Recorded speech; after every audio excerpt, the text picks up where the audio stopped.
Our guest on Perspectives today is State Representative Sarah Fowler Arthur. Hello, Sarah. Good morning, Bob. Thank you for having me. Thanks for being here.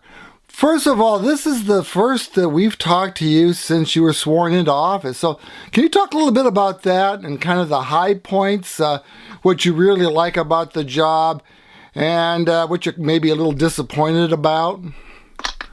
Wow, that is... I'll just sit back for the next 15 minutes. Yeah, 5 months is a lot of things to summarize. I would say it's definitely been very busy because every freshman member comes in at the beginning of the state budget cycle, and we have pretty tight timelines because the Constitution requires us to pass a budget by June 30th and have it signed into law, and our fiscal year runs from July 1st to June 30th. So definitely we dived right in and have been busy trying to dissect the millions and billions of dollars. I bet. And some nights your head is just spinning with all those zeros. But I'd say probably the most challenging aspect to get used to was the working from home and all of our staff working from home. And yet it's also kind of been the biggest blessing in some ways because I'm the farthest driving representative at 3.5 hours or so. And so we've had to make changes in how we served constituents, but I think as far as I know, we've been able to do that very successfully and have some new tools in the toolbox that weren't available to previous representatives for being able to reach our call system and constituent calls from our cell phones, or being able to access a email remotely, and that wasn't previously available. So I think we've made some big strides in customer service as a result of the pandemic and some of the requirements, but they did present some unique challenges. My freshman class is one of the few that didn't get as much in-person orientation as previous classes, so it was kind of learning on the job.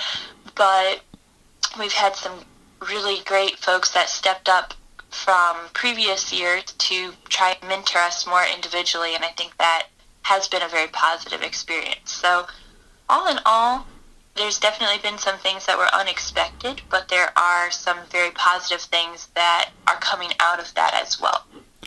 Do you get a lot of... I had Sandra O'Brien, a state senator, a few weeks ago, and I know John Patterson, your predecessor, mentioned this, that they like to joke a lot about the person from the 99th district living so far away.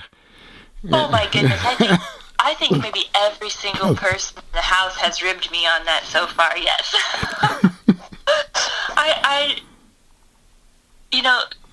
It is a long drive, and my husband keeps telling me I should listen to more audiobooks, but it's a good time to pray or make phone calls or use that time as reflection on some of the bills that are coming up. I did finally listen to my first audiobook with yesterday coming home, and it did shorten the trip, so I imagine I'll be doing more of that going forward.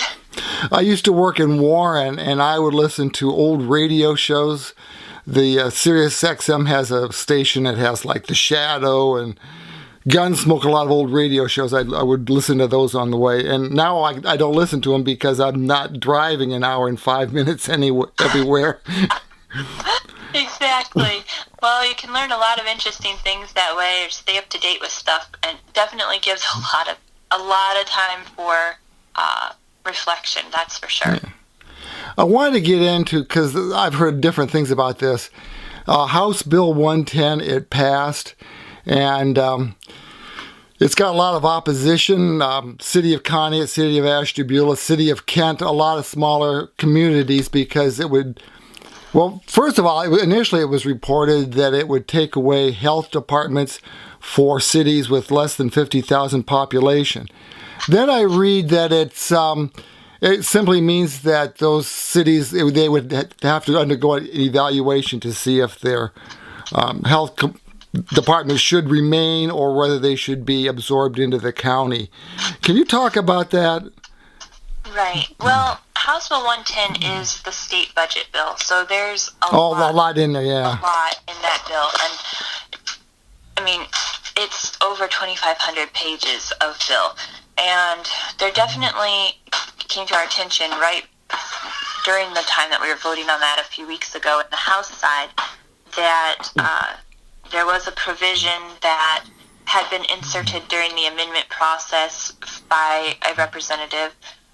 We don't know who because all of the resolutions are selected by the policy team. They go in, we basically each get an opportunity to submit our amendments, and then they go and they're vetted, and then those that are added in, we get to see. And so it was added during that amendment process, and when we became aware of it, there was an amendment that was drafted because the original was to basically eliminate all city health departments in populations, I believe, under 50,000 people. And so an amendment was drafted and supported to remove the immediate cutoff. And the new language tried to piggyback off of language that was inserted in law maybe 5 years ago, 6 years ago, that said that each health department had to go through a national board certification process. And that seemed like, okay, maybe this is a good way of verifying quality and effectiveness without just saying every single one is bad. Because I think the assumption was maybe the person bringing it forward had some bad experience in their particular city health department. And what I found out in the last 3 weeks in talking with Ashtabula and Conneaut health departments and getting some feedback from my other representatives that have been researching the issue as well, is that it's actually a very costly process to get national board certified. There are some health departments in the state, city health departments, that have spent over $100,000 trying to meet requirements. And I believe that Conneaut City Council told me that they were around $15,000 or $20,000 so far into the process, because there's an annual fee, there's a application fee, and you have to continue to pay to stay certified every year. So that was shocking. I think that's insane. That's just so much money just for a piece of paper. So I think there's a number of legislators, myself included, that are looking into what other options do we have, and is that requirement really where we need to go, because we don't want to waste the resources that these departments have. Well, and the health to be high quality. The local health departments have been kind of important the last year or so with COVID. Right. Well, and even before that, I mean, they're a resource that, personally, I think maybe the local community should decide whether or not they want them, not the state saying, hey, you can't have this anymore just because of your size. Right. That seems a little bit illogical. So we are definitely looking into that issue, and it has changed and probably will continue to fluctuate, because in the budget process, basically the Senate now has the bill, and they get to make amendments for several more weeks, and then when they pass that version back to the House, I don't know if the provision on health departments will or will not be in it. I signed a letter with a number of representatives asking them to take it out and to consider the cost that the National Board registration certification costs, and maybe consider removing that requirement. But we aren't really going to know for at least 2 or 3 more weeks what the final Senate version looks like, and then it'll go to a conference committee between both chambers to kind of decide what the final bill has in it and doesn't have in it. Yeah, another thing, speaking, I guess, health is Westchester Representative Jennifer Gross has introduced House Bill 248, which I guess it states that you don't have to get a vaccine, freedom from vaccines. And I'm wondering what you think about that. Yes, I am co-sponsoring the bill. Okay.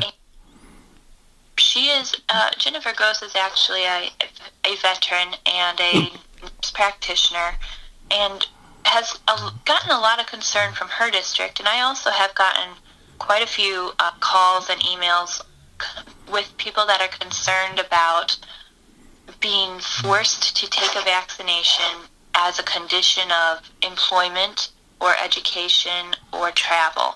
And what we're really trying to circumvent is a vaccine passport requirement. We believe that an individual should be free to make that medical choice with their doctor or healthcare provider, and that it's not the role of a private business or a government entity to mandate the medical decisions that you make for yourself or your family, and then to hold it over your head as whether or not you can participate in getting K-12 education, higher education. There is, I believe, several exemptions for medical, or there's actually 2 or 3 bills that are related to this topic, so I don't want to confuse them, but there are several bills that are approaching this from different angles on what should and should not be permissible. But the basic premise of them all is that the government should not force you to make a particular medical decision, but should allow you that freedom of choice with your healthcare practitioner and your conscience. And this, I believe it would align us with the federal immigration law, actually, which allows for an individual. We require 14 vaccinations for people immigrating to the United States. However, we offer exemptions for 3 things: medical, religious concerns, or conscientious concerns. And so the bill would do the same thing in Ohio. It would basically say, hey, if there's a vaccination that's required, we would like you to get it, but at the same time, we recognize that in the United States, our Constitution says that you have freedom to choose what goes into your body, and our law says that includes medical, religious, and conscientious objections. Okay, we've got 2 minutes, and I wanted to, because I hadn't heard of this, but I found it on your website. You sponsored a bill designating a bridge over Conneaut Creek for Sergeant Thomas Cole Walker. He was killed in a training exercise in Georgia in October 2019. What bridge is that? Well, that's currently in fluctuation. We originally had designated a bridge on Route 20 over Conneaut Creek, and then found that there was an error in the information we'd received, and that it actually has previously been dedicated to veterans of all branches. And so we don't want to overshadow that in any way. So we're currently working with ODOT in the city of Conneaut and reaching out to Sergeant Walker's family to follow up and see if there's another bridge that would be more appropriate to designate. Okay. All right. That must be the Route 20 viaduct into East Conneaut, it sounds like. Yeah, that one is previously dedicated. And so that is one bill I've sponsored, and we are excited about that. I also have 2 other bills. One on... Hey, excuse me a minute. We're about out of time, but do you have an extra time we could spill this over into another show? Do you have another 15 minutes? Yeah, absolutely. Okay. To share about those bills that we have introduced. Okay, because, there's a lot of stuff covering. Tell you what, we will be back next week with State Representative Sarah Fowler Arthur. I'm Bob Lebzelter on Perspectives. Thank you for having me, Bob. Mm-hmm.